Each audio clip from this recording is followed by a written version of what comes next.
안녕하십니까. BTN 불교TV 전략기획실장 유건주입니다.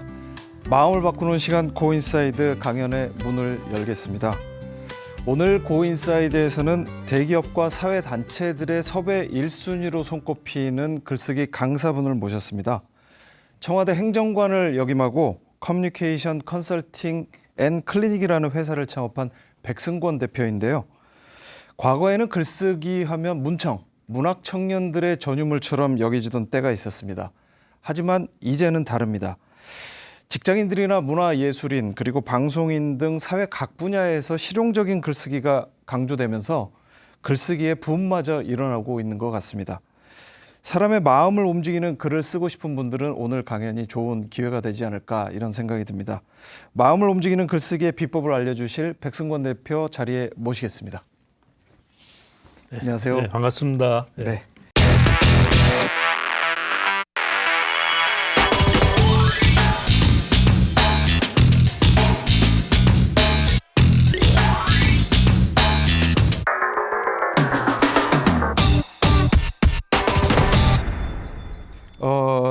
뭐 글쓰기 강사로 이제 소개를 드렸지만 실제로 뭐 청와대에서 일도 하셨었고 예. 종단에서도 일을 하신 적이 있을 정도로 불교계와의 인연도 맞습니다. 깊으신 걸로 알고 있는데. 제가 이제 종립학교를 졸업을 했고요. 네. 그리고 또 청와대 나오고 난 이후에 한 3년 정도 조계종 화쟁위원회에서 일을 했습니다. 네. 그리고 또 이 스님들 대상으로도 글쓰기 강의를 여러 차례 했어요. 그래서 네. 아무튼 이렇게 저렇게 불교와 깊은 인연을 맺고 이렇게 살아가고 있습니다. 네. 불교 동화집도 낸 또 동화 작가이시기도 하신데. 예, 그 부처님 생애를 이제 아이들이 네. 쉽게 이렇게 이해할 수 있도록 네. 시타레타의 꿈 세상을 바꾸다라는 책을 한 7, 8년 전에 또 네. 발간한 적이 있습니다. 네. 오늘 강연 기대가 됩니다. 예. 사람의 마음을 사로잡기 위한 마음을 움직이는 글쓰기, 오늘 강연 청해드리도록 하겠습니다. 부탁드립니다. 예, 감사합니다. 네. 예. 예, 안녕하세요. 예, 우리 BTN 시청자 여러분 만나 뵙게 돼서 반갑습니다. 예, 오늘 이제 설득하는 글쓰기, 또 마음을 움직이는 글쓰기를 주제로 해서 여러분들과 1시간 동안 이야기를 나눠보려고 합니다. 오늘 여러분들하고 이제 이 글쓰기에 대해서 많은 이야기를 나누려고 하는데, 먼저 제가 이제 어떻게 좀 여러분들하고 이야기를 시작해 볼까 나름대로 고민을 해봤습니다. 저는 이렇게 생각합니다. 많은 사람들이 이제 불교를 침묵의 종교라고 이야기를 하죠. 근데 저는 대화의 종교가 바로 불교라고 생각합니다. 불교에는 정말 수많은 대화의 기록이 남아있죠.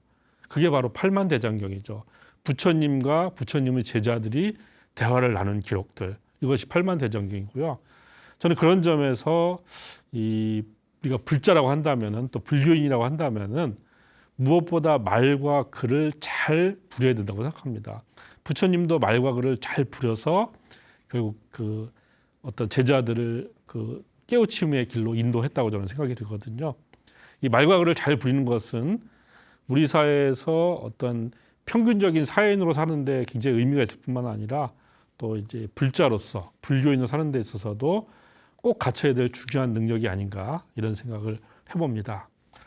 그런데 우리가 이제 글을 쓰려고 하면은 첫 번째 이렇게 부닥치는 것이 바로 두려움이죠, 두려움. 그렇죠? 예. 심지어 이 해밍웨이 같은 이 미국의 이제 노벨 문학상을 받은 소설가 아닙니까? 해밍웨이 같은 사람도 나는 항상 글쓰기가 어려웠고 때로는 불가능해 보였다 이렇게 이야기를 합니다. 많은 사람들한테 글쓰기는 바로 이렇게 어떤 어려움의 대상 또 불가능의 대상으로 이렇게 이제 여겨지는 겁니다. 자, 그런데 우리가 이제 이 어려움, 이 두려움의 정체를 잘 보면 꼭 이렇게 글쓰기가 항상 어렵고 막막한 것만은 아니라는 사실을 또 알게 됩니다. 자, 제가 이제 여러분들한테 이 어떤 글쓰기에 대한 두려움들을 이제 깨기 위해서, 그걸 벗게 하기 위해서 하나의 퀴즈를 한번 내보려고 합니다. 자, 지금 여러분들 앞에 작은 상자가 하나 놓여 있습니다. 그 상자 속에는 아무것도 들어있지 않아요, 아까. 그리고 상자의 뚜껑을 닫습니다. 자, 그럼 상자 안에 뭐가 있을까요? 상자 안에는 그냥 캄캄한 어둠만 있을 뿐이죠, 그죠? 자, 그리고 상자 옆구리에 구멍을 딱 뚫습니다. 자, 그러면은 어떤 일이 벌어질까요? 상자 속에 있는 어둠이 그 구멍을 통해서 밖으로 스르르 나오지 않을까요? 예, 저의 말에 고개를 끄덕거리신 분이 계신다고 한다면 아마도 물리학 교과서를 새로 써야 되는 그런 상황이 되겠죠, 그죠? 상자 속에 있는 어둠은 절대 이 구멍 밖으로 나올 수가 없죠. 그죠? 오히려 어떤 일이 벌어집니까? 밖에 있는 빛이 이 구멍을 통해서 안으로 들어가겠죠. 그죠? 자, 여러분들, 왜 어둠은 밖으로 나올 수 없는데 빛은 들어가는 것일까요? 자, 여러분들, 빛은 바로 실제하는 겁니다. 그러니까 실제로 존재하는 거라는 것이죠. 그렇기 때문에 구멍을 통해서 안으로 들어갈 수도 있고 밖으로 나올 수도 있는 것입니다. 만일 상자 안에 우리가 연기를 넣었달지 아니면 물을 넣었다고 한다면은 그 구멍 밖으로 이렇게 튀어나올 겁니다. 아마 전부 이렇게 실제하는 것은 이동을 할 수가 있죠.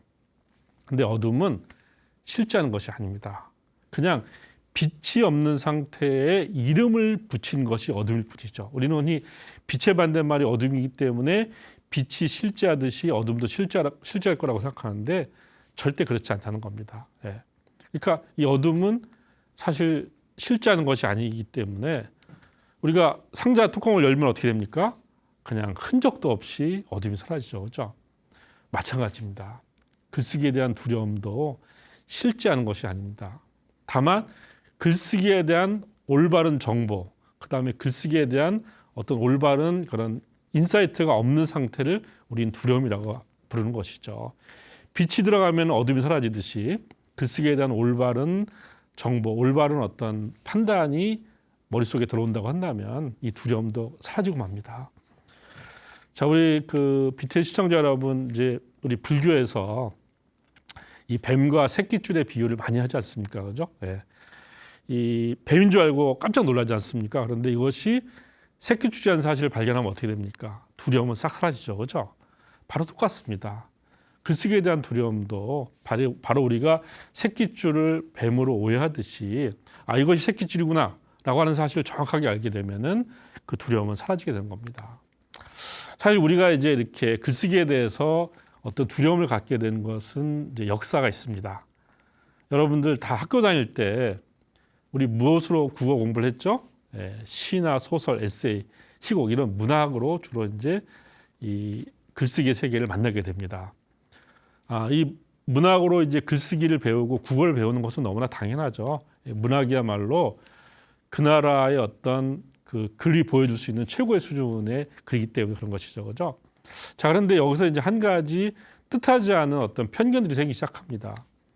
우리가 주로 만나는 글들이 이제 문학 글쓰기이기 때문에 이것이 글쓰기 세계의 전부라고 이렇게 오해를 하고 있는 겁니다. 근데 이 문학 글쓰기는 좀 더 특별한 그런 글쓰기 세계예요. 바로 예술의 세계입니다. 그리고 예술이라고 하는 것은 재능이 뒷받침되어야만이 가능한 세계죠. 그러다 보니까 암암리에 우리 머릿속에 어떤 생각이 들어있냐? 아, 글쓰기라고 하는 것은 재능이 있어야 돼. 아무나 하는 게 아니야. 노력한다고 좋아지지 않아. 이런 생각을 갖게 되는 것이죠. 자, 그런데 우리가 이제 이 학교를 졸업하고 사회에 나와서 쓰는 글들을 보면 회사에 가서는 보고서 기획서를 쓰죠. 또 공적 사적으로 많이 이메일을 또 씁니다. 또 우리가 한 일을 언론에 알리기 위해서 보도자를 쓰기도 하고 어디 또 취업하거나 상급학교에 진학하기 위해서 자소서 같은 걸 쓰죠. 우리가 이런 글을 뭐라고 하냐면 이런 것들은 실용 글쓰기, 업무 글쓰기라고 합니다. 그런데 이런 것들은 예술의 세계가 아닙니다. 이거는 그냥 기술의 세계죠. 여러분들 예술의 세계와 기술의 세계의 차이는 뭘까요? 예술의 세계는 되풀이할 수 없어요. 그러니까 비반복성이 특징입니다. 그런데 기술의 세계는 반복할 수 있어요.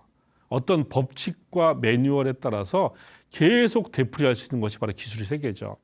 자, 그렇기 때문에 우리가 사회에서 나와서 이 살아가는 데 필요한 글쓰기들은 재능을 요하지 않습니다. 이것은 시간과 노력을 들여서 바로 이 매뉴얼과 법칙을 잘 이해하면 누구나 평균적 이상의 글을 쓸 수 있는 것이 바로 이 업무용 글쓰기, 실용 글쓰기 세계인 것이죠. 자, 그래서 우리는 어떻게 고쳐서 이야기해야 되느냐? 글은 누구나 잘 쓸 수 있어. 법칙과 매뉴얼을 안다고 한다면 우리 삶을 경영해 나가는데 우리 삶에 필요한 그런 글쓰기를 할 수 있다라고 하는 이런 말로 저는 바꿔서 여러분들한테 전하고 있습니다. 자, 그래서 실용 글쓰기는 문학 글쓰기가 아니고요. 공식 매뉴얼 패턴 이런 법칙을 잘 알면은 누구나 도달할 수 있는 세계죠. 저는 이제 이 글쓰기를 배우는 것을 운전면허 따는 것하고 비슷하게 생각합니다. 여러분들 이 운전면허도 다 이렇게 사실 공식으로 배우지 않습니까? 그죠? 예. 근데 운전면허 한번 따면 어떻게 됩니까? 평생 운전할 수 있잖아요. 그죠? 마찬가지로 글쓰기도 우리가 이 매뉴얼 공식으로 배울 필요가 있습니다. 그리고 이렇게 한번 배워놓으면은 평생 운전할 수 있는 것처럼 평생을 우리가 이 글을 쓸 수 있는 것이죠. 자, 그래서 여러분들 이제 이런 글쓰기의 매뉴얼 공식에 대해서 여러분들하고 이야기할 텐데요.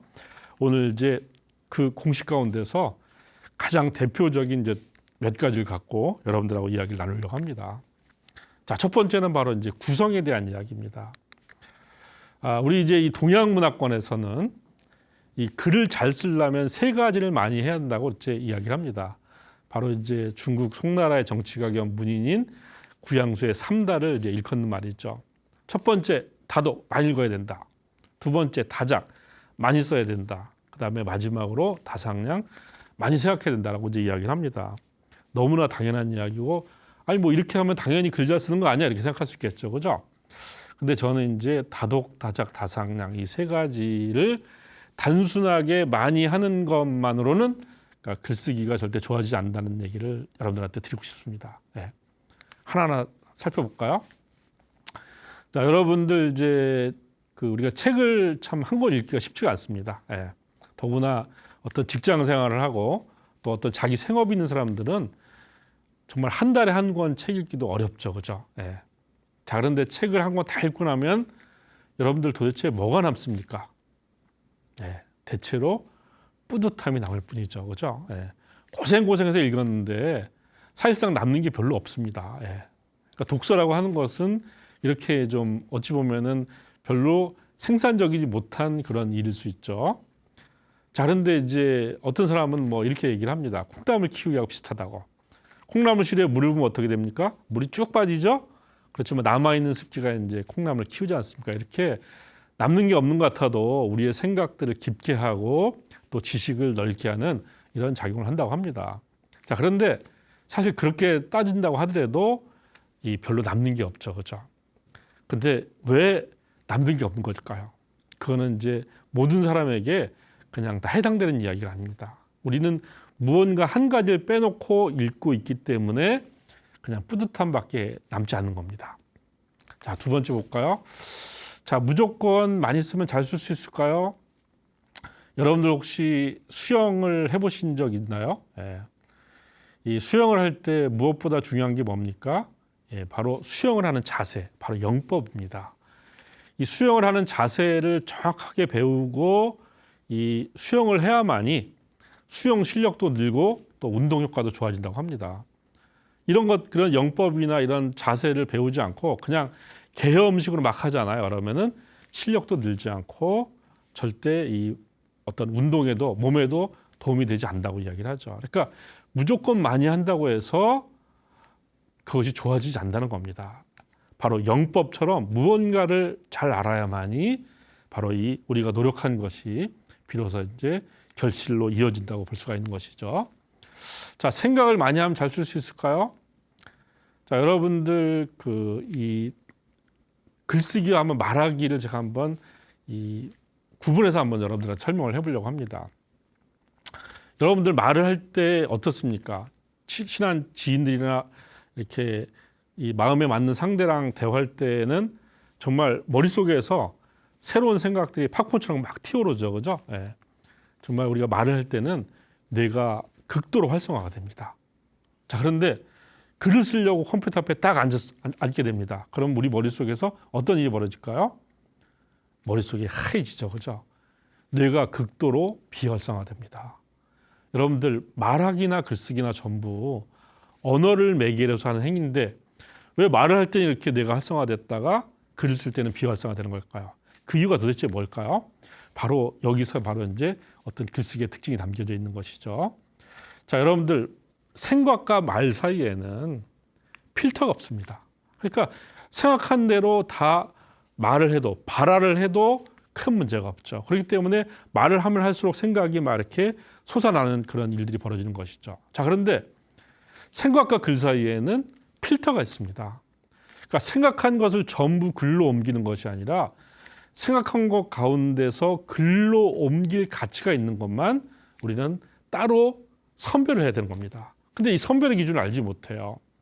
그러니까 이제 마치 아무것도 생각이 나지 않는 것 같은 그런 착시 현상이 벌어지는 거죠. 실제로 그 상태는 머릿속에서 무언가 꽉 차 있는 그런 상태라고 볼 수가 있습니다. 그런데 거기서 선별을 하지 못하니까 바로 이제 막막하게 되는 겁니다. 자, 이렇게 단순하게 생각을 많이 한다고 하는 것이 글쓰기로 이어지지 않는 거랍니다. 여기도 마찬가지로 무언가가 들어가야만이 바로 이 생각은 비로소 이제 쓸모 있는 그런 생각으로 바뀌게 되는 것이죠. 바로 구성입니다. 예. 바로 이 세 가지를 관통해야 될 것들이 바로 구성인 것이죠. 자, 모든 글, 모든 생각 속에서는 마치 한 채의 집처럼 구조와 전략이 있습니다. 그러니까 글이라고 하는 것은 그냥 내용을 막 이렇게 나열하는 것이 아니라 내가 이 글을 통해서 전하려고 하는 뭔가 목적이 있을 거 아닙니까? 그죠? 이 목적에 따라서 이 내용들의 어떤 선우를 결정하고 그 다음에 내용을 또 선택하는 이런 구조와 전략이 있는 겁니다. 이 구성을 알아야만이 결국 우리는 좋은 글을 쓸 수가 있는 것이죠. 이 소설가 번역가로 유명한 이제 안정효 씨 같은 사람은 글쓰기는 집짓기라고 이렇게 이야기합니다. 그래서 저는 이제 여러분들한테 이렇게 얘기하고 싶습니다. 우리가 글을 쓸 때 뭔가 갖춰야 될 게 되게 많은 것 같죠, 그죠? 어휘력도 좋아야 되고 문장력도 좋아야 되고 또 표현력도 있어야 되고 또 문법도 알아야 될 것 같습니다. 근데 이런 거를 저는 절대 먼저 공부하지 말라고 여러분들한테 권하고 싶습니다. 이런 거를 여러분들이 신경 쓰면 신경 쓸수록 점점 글쓰기로부터 멀어지게 됩니다. 그러니까 글쓰기로 들어가는 출입문의 이 진입 장벽이 점점 높아지는 것이죠.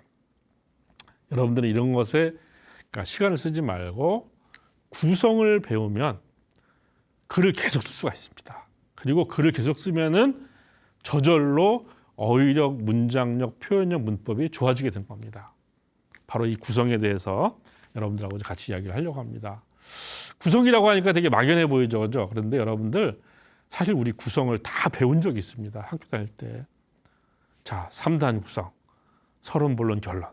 4단 구성, 기승전결. 5단 구성, 발단, 전개, 위기절정, 결말. 자, 이렇게 얘기하니까 여러분들 다 기억이 나시죠, 그죠? 예.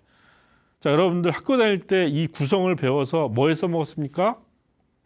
예, 시험 볼 때 써먹었죠, 그죠? 딱 이 예문 내주고 다음 예문은 구성의 어느 부분에 해당됩니까? 이렇게 딱 사지선다형 문제 이렇게 딱 좋지 않습니까? 우리 이렇게 이 구성을 써먹었죠.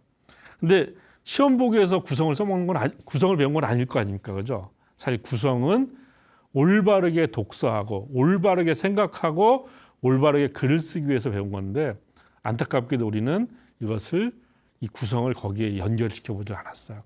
그러다 보니까 구성의 원리를 다 알고 있음에도 불구하고 우리의 글쓰기는 늘 이렇게 뭔가 이 길을 찾지 못하고 헤매는 거라고 보여집니다. 저는 바로 이런 이 구성을 우리 학교 때 배웠던 구성을 글쓰기로 연결할 수 있는 이제 이런 방법들을 여러분들한테 설명을 드리려고 합니다. 자, 3단, 4단, 5단 이렇게 나눠져 있지만 이것은 하나의 구성에 대한 그냥 세 가지 버전이라고 보면 됩니다. 자, 서기, 발단, 시작을 해야 되죠. 결결, 결말, 마무리를 해야 됩니다. 가운데를 하나로 보느냐, 두 개로 보느냐, 세 개로 보느냐의 차이만 있는 것이죠. 그러니까 글이라고 하는 것은 시작을 하고 그 다음에 중간을 이어가고 마무리를 하는 지극히 단순한 구조를 갖고 있다는 것이죠. 근데 그냥 시작, 중간, 마무리를 안다고 해서 글쓰기가 되는 건 아니죠, 그죠? 이걸 글쓰기로 연결하려면은 자, 시작의 특징은 무엇일까? 중간의 특징은 무엇일까? 마무리의 특징은 무엇일까? 바로 이 각각의 어떤 이 구성 요소의 특징들을 알아야만이 우리가 글쓰기 활용할 수가 있는 겁니다. 자, 여러분들 시작은 뭘까요? 자, 시작은 한마디로 피싱, 낚시입니다. 시작에서 우리는 독자의 관심과 흥미를 낚아채야만 되는 겁니다. 왜 그런 걸까요? 자, 여러분들이 그러니까 신문이나 책을 읽을 때 습관을 보면은 금방 제 말이 이해가 될 겁니다. 여러분들 신문 읽을 때 뭐 보고 기사 선택합니까? 제목 보고 선택하죠, 그죠? 헤드라인이 끌리는 걸 보고 그 기사를 읽습니다. 그리고 그 기사를 읽고 한 30초 정도 지나면 여러분들 머릿속에서 어떤 일이 벌어지나요?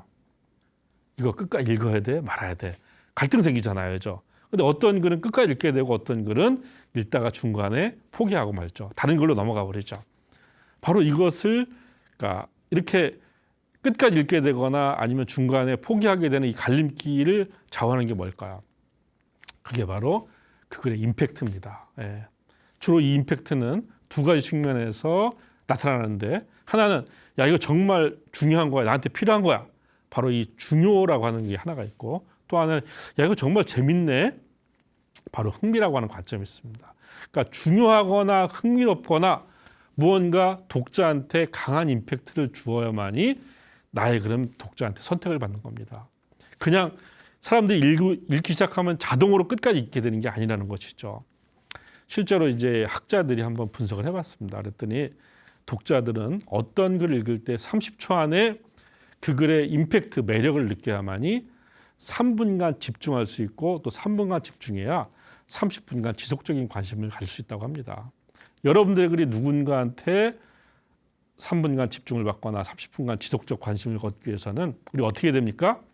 바로 최초의 30초인 바로 시작 부분에서 바로 임팩트를 만들어야 되는 것이죠. 바로 독자의 관심 흥미를 낚아채야 되는 겁니다. 우리는 그냥 한가하게 시작하는 것이 아니라 독자가 이 글을 끝까지 읽게 만드는 알리바이를 바로 이 시작 부분에서 만들어야 되는 것이죠. 자, 또 중간은 무엇일까요? 자, 중간은 바로 리즈닝, 근거라고 할 수 있습니다. 자, 우리가 시작을 했으면 독자에게 관심 흥미를 낚아챘다고 한다면 그거에 합당한 근거를 제시하는 겁니다. 근거에는 여러 가지가 있겠죠. 어떤 사실, 사례, 통계, 인용, 비유, 논리, 이런 다양한 방법으로 근거를 제시하는 겁니다. 가끔 이제 우리가 이 인터넷 뉴스에 보면은 이 낚시성 제목 기사를 보게 되죠, 그죠? 제목에 끌려서 딱 들어가 봤더니 안에는 허당인 기사를 만나게 되죠. 이건 뭐냐면 바로 피싱은 했지만 근거를 제시하지 못하는 글이 됩니다. 이런 글 보면 어떻게 됩니까? 아, 이거 속았구나. 그냥 이 글에 대한 신뢰도가 와장창 무너지죠, 그죠? 예. 바로 우리는 중간에서 바로 이런 다양한 어떤 방법을 통해서 근거를 제시하는 겁니다. 자, 마무리는 뭘까요? 마무리는 단순하게 그거를 이렇게 정리하는 게 아닙니다. 마무리에서 우리가 해야 될 일은 뭐냐면 이 글을 읽은 사람에게 생각의 변화, 행동의 변화를 줄 수 있는 메시지로 끝나야 되는 것이죠. 그래야만이 우리 글은 비로소 그 사람의 어떤 뇌리 속에서, 그 사람의 마음 속에서 살아남게 됩니다. 자, 이렇게 우리는 자 피싱을 하고 그 다음에 리즈닝을 제시하고 메시지를 던지는 바로 이런 방식으로 글을 전개해 나가야 되는 겁니다. 이걸 제가 이제 앞에 이니셜을 따봤습니다. 피레미, 여러분들 피레미 아시죠? 네. 이 주로 민물에서 이 물살을 거슬러 올라가면 이렇게 살아가는 그런 작고 힘찬 물고기를 여러분들 떠올리시면 좋을 것 같습니다. 아, 그런 피싱을 해야 돼. 그 다음에 근거를 제시해야 돼. 마지막에 메시지를 던져야 돼. 이렇게 여러분들은 바로 글쓰기의 원리를 생각하면 좋을 것 같습니다.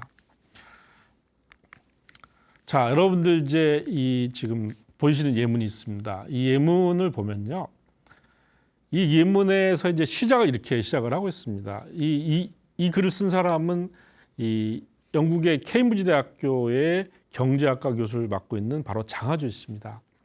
이 장하준 씨가 나쁜 사마리아인들이라고 하는 글 속에서 이렇게 시작을 하고 있습니다.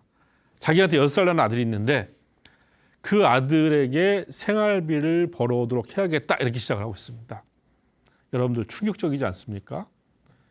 6살 난 아들한테, 더구나 이 세계적인 명문대학의 경제학자가 돈을 벌어오게 해야겠다라고 이렇게 주장을 하는 겁니다. 자, 우리는 그걸 보면서 어떤 생각이 드나요? 야, 이 사람이 도대체 무슨 생각으로 이렇게 이야기할까? 이 의문이 풀리기 전까지는 이 글을 읽는 것을 중단할 수가 없죠, 그죠? 네. 바로 강력하게 바로 피싱을 하는 겁니다. 자, 그리고 이제 두 번째 보면은 왜 자기가 6살 아들 진규한테 돈을 벌어오게 해야 되는가에 대한 근거를 제시하고 있습니다. 자, 아이가 돈이 중요한 줄 모르기 때문에 돈이 중요한 줄을 알 수 있도록 해줄 수가 있고, 또 부모가 자기를 보호해주는 것에 대해서 또 고마움을 느끼게 할 수가 있고, 그 다음에 생산적인 인간이 될 수 있고, 그 다음에 이 미래 아이 발전에 더 많은 도움이 되고 힘든 일을 감당할 수 있는 정신력을 갖추게 된다. 이렇게 다양한 근거를 제시하고 있습니다. 자, 우리는 그렇지만 그런 근거를 들으면서도 이 장하준 씨의 생각에 동의할 수가 없죠, 그죠? 그래서 세 번째 이렇게 시작합니다. 세 번째 분단에 보면은 내기에는 여러분이 나를 보고 미친 사람이라고 욕한 소리가 들린다. 여러분들 좋은 글은 독자와 대화를 하는 글입니다. 독자가 이 글을 읽으면서 이 느끼고 있는 그런 지점들 있죠. 그런 어떤 생각의 변화, 감정의 변화들을 알아채줘야 됩니다. 자, 내가 이렇게 얘기했지만 너희들은 이거에 대해서 전혀 승복할 수 없지 하고 딱 얘기를 하는 겁니다. 그러면서 자신이 2번에서 제시한 근거에 대한 반박 근거도 제시합니다. 이렇게 이제 6살 먹은 아이한테 돈을 벌어오게 하라고 하는 것은 약삭 빠른 구닥기 소년이나 혹은 돈 잘 버는 행상이 될 수 있겠지만 이렇게 해서는 뭐 핵물리학자나 아니면 뇌수술 전문의가 될 수는 없다. 그래서 우리가 아이를 학교에 보내지 않아서 절약되는 돈을 보고 희죽거리는 것보다는 아들의 교육에 투자한 편이 더 낫다 이렇게 이야기하고 있습니다. 그러니까 2번에서는 근거를 제시하고 3번에서는 반론, 반박 근거를 제시하는 것이다. 네. 자, 그다음에 마지막에 이제 4번에서 어떻게 얘기할까요? 자, 내가 이렇게 6살 아들 진규한테 돈을 벌어오게 하라고 이렇게 주장하는 것은 마치 이것과 똑같다. 뭐냐면 개발도상국가에게 대대적인 무역 자유화가 필요하다는 것과 똑같다 이렇게 이야기를 합니다. 우리 그 순간에 무역 자유화는 무조건 좋은 거 아니야? 라고 하는 우리의 어떤 고정관념, 통념들이 딱 깨진 것이죠. 이렇게 이 글은 피싱을 하고 있고 그다음에 리즈닝을 하고 있고 마지막에 우리한테 메시지를 던지고 있는 겁니다. 여러분들 그러니까 좋은 글은 다 이런 속성을 갖고 있습니다. 그러니까 그냥 막연하게 시작할 것이 아니라 어떻게 피싱을 하지, 어떻게 리즈닝을 하지, 어떻게 메시지를 던지 이렇게 이제 고민할 필요가 있는 겁니다. 근데 제가 이제 이렇게 말씀드리는 것은 처음부터 이렇게 쓰라는 말씀을 드리는 게 아닙니다. 일단 여러분들은 편안하게 글을 쓰세요. 글을 쓰시고 난 다음에 여러분들이 쓴 초고에서 가장 피싱에 적당한 것이 무엇일까를 찾아내는 겁니다. 그래서 저는 이제 글의 시작은 쓰는 것이 아니라 발견한 거라고 여러분들한테 말씀드리고 싶습니다. 그걸 발견해서 맨 앞으로 보내는 것이죠. 자, 이렇게 피싱이 만들어지면 거기에 이제 따라서 리즈닝과 메시지가 만들어지는 것이죠. 그래서 여러분들이 이제 초고를 쓰고 퇴고를 할 때 바로 이 피싱, 리즈닝 메시지 바로 이 구성의 원리를 적용을 했으면 좋겠다는 말씀을 드리고 싶습니다. 자, 이제 두 번째는 핵심입니다. 아까 말씀드렸죠. 글이라고 하는 것은 생각한 걸 다 전달하는 것이 아니라 그 가운데서 글로 옮길 가치가 있는 것만 선별하는 거라고 이야기를 했습니다. 자, 마치 코끼리를 냉장고에 집어넣은 것과 똑같다고 할 수가 있습니다. 이게 뭐냐면 생각은 코끼리처럼 큽니다. 그러나 우리는 작은 냉장고에다가 코끼리를 집어넣어야 되는 것이죠. 네. 자, 여러분들 코끼리 냉장고에 집어넣은 거 알고 계시죠? 네. 문을 연다, 코끼리를 집어넣는다, 문을 닫는다. 네. 저의 이 얘기를 듣고 웃는 분은 저랑 비슷한 세대입니다. 네. 요즘에 젊은 세대들은 이런 얘기를 하면 표정이 굳어지더라고요. 네. 전설의 아재 개그입니다. 네. 자, 근데 이제 코끼리를 이렇게 우리가 농담의 세계에서 이렇게 집어넣지만 현실은 어떻습니까? 현실에서 가능한 방법들은 코끼리를 냉장고에 들어갈 사이즈만큼 잘라서 넣을 수밖에 없죠. 결국 바로 이 선별의 과정이 필요하다는 겁니다. 자, 그런데 우리는 이제 콘텐츠, 아이디어, 텍스트를 재료로 해서 글을 씁니다. 콘텐츠라고 하는 것은 현실에서 존재하는 유형무형의 어떤 내용들을 콘텐츠라고 합니다. 아이디어는 머릿속에 들어있는 생각, 텍스트는 이미 활자되어 있는 자료들, 이런 걸 갖고 우리는 이제 글을 쓰게 되는 거죠. 그런데 얘들은 어떤 속성을 갖고 있냐면 이렇게 그림에서 보듯이 사과씨와 같은 핵심을 갖고 있습니다. 그리고 사과씨를 둘러싸고 넓게 과육이 이렇게 형성되고 있죠. 그죠? 이 과육을 우리는 참조라고 합니다. 자, 제가 선별을 한다 그랬죠. 그죠? 그럼 어떻게 됩니까? 바로 이제 사과씨를 중심으로 핵심을 중심으로 우리는 선별할 수밖에 없죠. 그러려면 어떻게 돼야 되죠?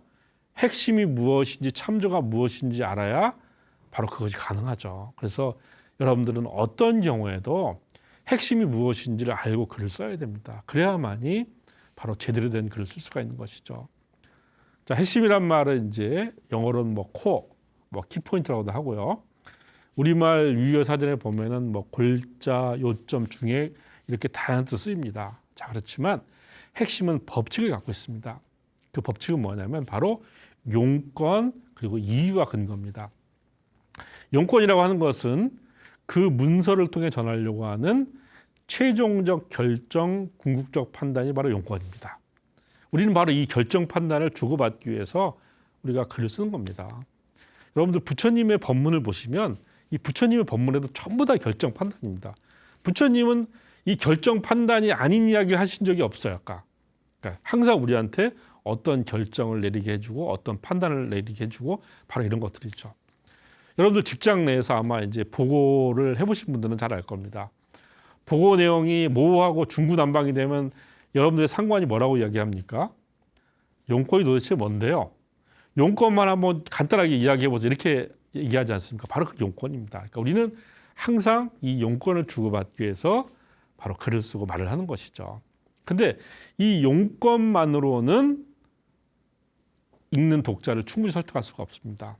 그래서 바로 이 용건을 설득하기 위한 것이 바로 이유와 근거입니다. 근거는 사실, 사례, 통계, 인용, 비유 이렇게 이제 개별적이고 구체적인 케이스가 바로 근거입니다.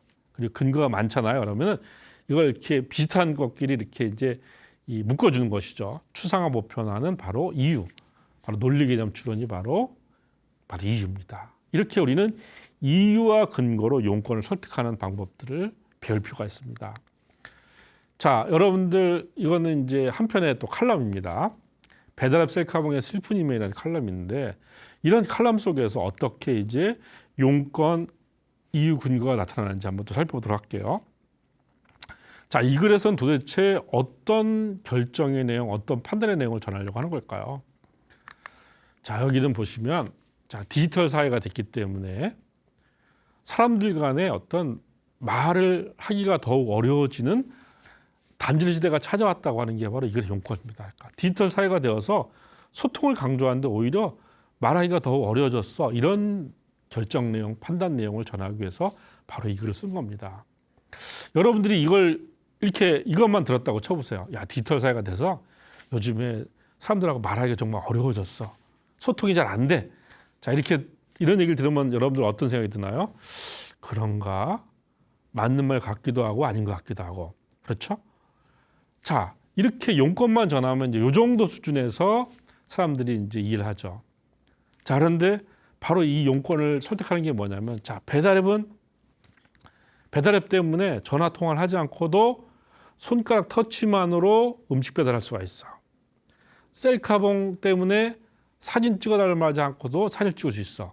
자, 이 두 가지 근거를 들으면 어떻습니까? 아, 맞네. 정말 그러네.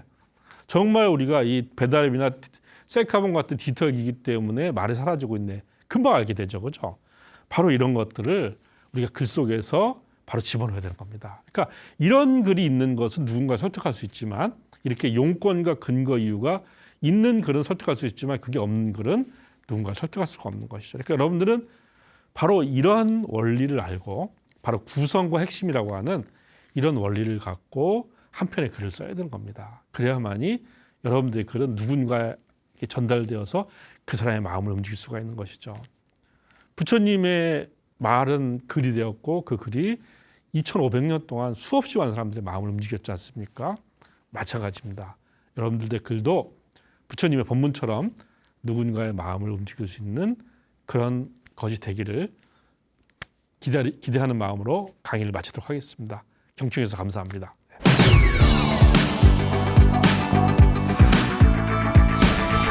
뭐 짧은 시간에 이렇게 글쓰기에 대해서 이렇게 한 번에 다 할 수는 없지만 예. 어쨌든 맛보기로 그 핵심을 잘 짚어주셔서 많은 도움이 되셨을 것 같습니다. 사실 뭐 글쓰기 자체에 대해서만 얘기를 하면은 사실 뭐 시간이 많이 필요하겠죠. 네, 그렇습니다. 뭐 제가 하루를 종일 얘기해도 모자랍니다. 예. 첨삭도 하셔야 네, 되고 그렇습니다. 직접 써보고 해야 될 텐데 예. 사실 저는 강연 들으면서 이제 어떤 생각이 들었냐면 예전에 청와대 계실 때 예. 대통령께 보고서 쓰셨을 거 예, 같습니까? 그렇죠. 예. 보통 대통령께 올라가는 보고서는 한 장짜리라고 제가 알고 예. 있거든요. 예.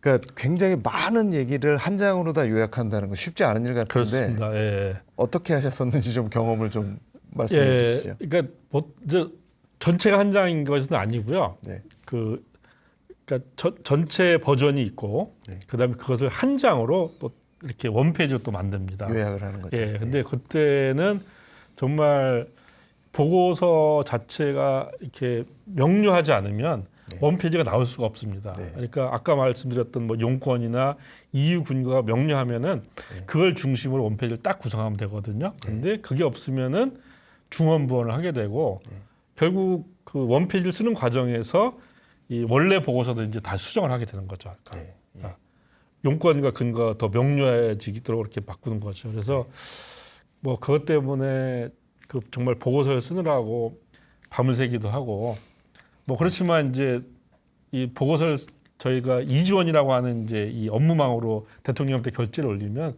대통령 그걸 또 다 보십니다. 네. 보실 때마다 그 열람 시각이 뜹니다. 네. 그러니까 보통 새벽 2시 뭐 3시 이렇게 찍혀 있어요. 그러면은 저희들은 굉장히 좀 송구한 마음이 들죠. 그러니까 저희들 보고서 보느라고 이렇게 늦은 시간까지 안 주무셨구나. 네. 되게 마음이 짠해집니다. 네. 그러니까 보고서를 제가 짧게 잘 써야만이 대통령님의 수면 시간이 늘어나는 것이죠. 네. 예. 몇 해 전부터 대학마다 이렇게 교양 교육, 그다음에 글쓰기 교육을 강화하는 이런 붐이 일었었는데 예. 그런 교육을 받고 있는 대학생들조차도 사실 글쓰기를 굉장히 어려워하고 글쓰기에 대한 갈증은 계속 이어지고 있다. 이런 생각이 들거든요. 예. 현장에서 보셨을 때 어떠십니까? 저는 대학교의 글쓰기 교육이 문제가 많다고 생각합니다. 왜냐하면요. 주로 대학교에서 글쓰기 강의를 하시는 분들은 문학박사 학위를 받는 분들입니다. 근데 문학박사 학위와 글쓰기는 뭐 연관성이 전혀 없는 건 아니지만 사실은 전혀 다른 경로라고 할 수가 있습니다. 오히려 이 현실에서 뭐 이렇게 저널리스트를 하거나 또 여러 가지 어떤 뭐 그런 보고서 작성 작업을 했던 이런 사람들이 오히려 대학에서 글쓰기 강의를 하는 것이 현실의 수요에도 맞고 그런 겁니다. 그런데 이제 이 박사학위, 문학 박사학위 받으신 분들은 대체로 그런 현실 경험들이 있는 분들이 없기 때문에 좀 드물기 때문에 그냥 별로 이렇게 글쓰기 교육을 해도 그것이 학생들한테 다가가지도 않고 또 학생들이 밖에 나가서 활용할 수 없는 그런 글쓰기 교육이 되는 것이죠. 이게 정말 안타깝게 생각합니다. 써먹을 수 없는 글쓰기다. 글쓰기다. 그렇습니다. 예. 근데 기업과 지방자치단체 공공기관에서 이렇게 요구하는 글쓰기가 조금 다를 것 같다는 느낌이 드는데 다르죠. 어떤가요? 이 공공기관이나 이제 이 지자체 같은 경우에는 여기는 이제 그 보고서에 전할 내용들이 다 정해져 있습니다. 대체로 큰 방향이 정해져 있고 그거를 잘 이렇게 원활하게 의사결정 과정을 이제 이렇게 진행하면 되는 것이 이제 바로 그런 공공 영역의 글쓰기고요. 민간에서의 글쓰기는 어떤 이제 기획력과 창의력을 좀 요하죠. 그러니까 뭔가 이제 새로운 이 분석을 해야 되고 또 새로운 기회를 만들고 아이디어를 짜내야 되는 거기 때문에 뭐 난이도로 봐서는 이제 민간이 더 어렵죠. 그런데 보면은 공공 영역은 이제 보고서의 어떤 문화가 잘 정착되어 있습니다. 매뉴얼도 잘 돼 있고 2005년에 이제 노무현 대통령님이 이제 청와대 지시해서 이 보고서 매뉴얼을 만들었거든요. 그게 이제 잘 정착되어 있는 반면에 민간 영역은 그러니까 심지어 그 우리나라의 최고 기업조차도 제대로 이 매뉴얼이 정보되어 있지 않아요. 그래서 잘 쓴 사람은 너무 잘 쓰는데 못 쓴 사람들은 아주 또 이 뭔가 매뉴얼이 없기 때문에 평균적인 수준을 못 만드는 게 또 그런 현실이라고 볼 수 있습니다.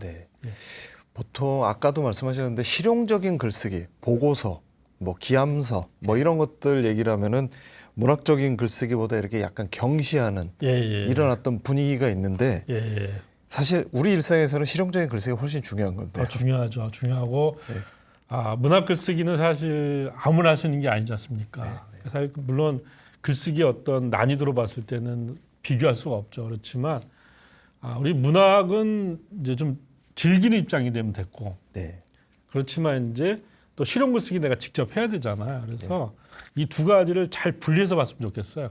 우리가 문학 글쓰기와 실용 글쓰기를 막 혼동해서 보고서 쓰면서도 나는 재능이 없는 것 같아라고 이렇게 얘기하면 안 된다는 거죠. 그러니까 그 재능하고 상관없거든요. 그냥 노력하면 몇 가지 어떤 원칙과 이런 걸만 알면 누구나 잘 쓸 수 있는 그런 글쓰기 세계라는 겁니다. 아까 강연에서 구성과 핵심 그리고 글쓰기의 어떤 그 방법을 좀 이렇게 맛을 보여주셨는데 저희가 흔히 글쓰기와 관련해서 하는 얘기 중에 일기를 매일 써라. 그럼 글 잘 쓸 수 있다. 이런 얘기하는데 어떻게 보십니까? 저는 별로 권하고 싶지 않습니다.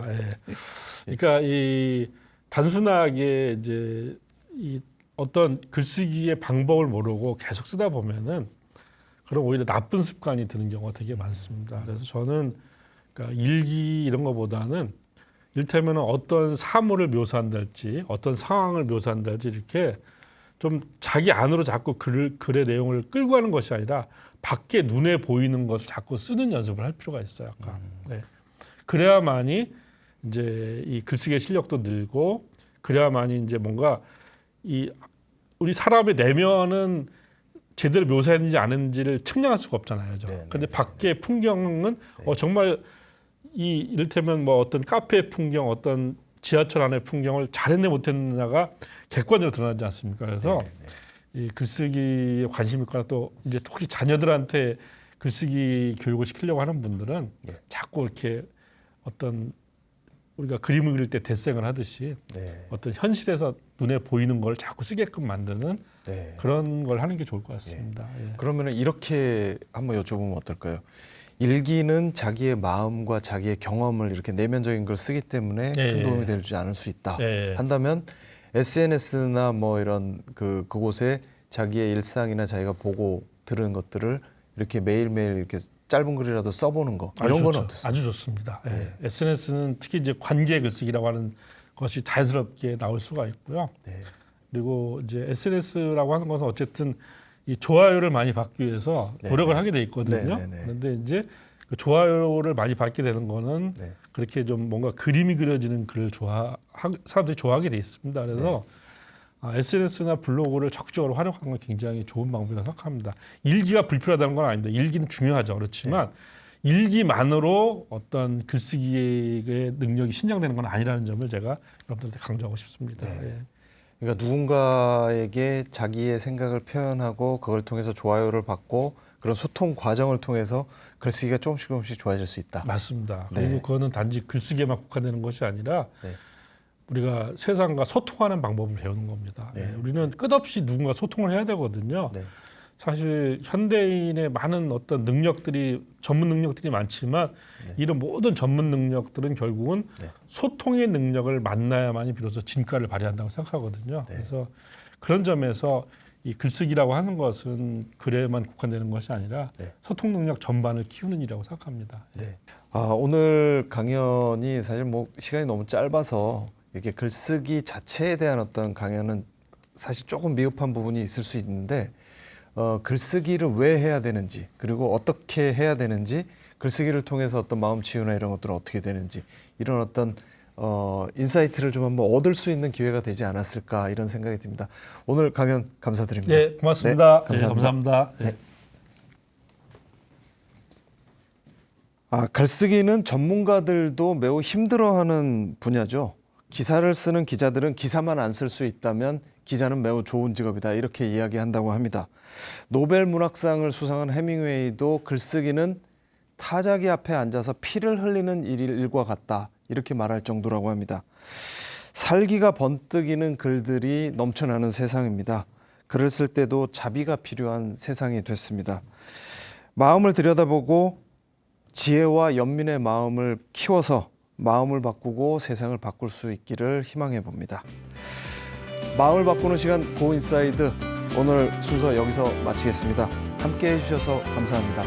마음이 늘 평안하시기를 바랍니다. 안녕히 계십시오.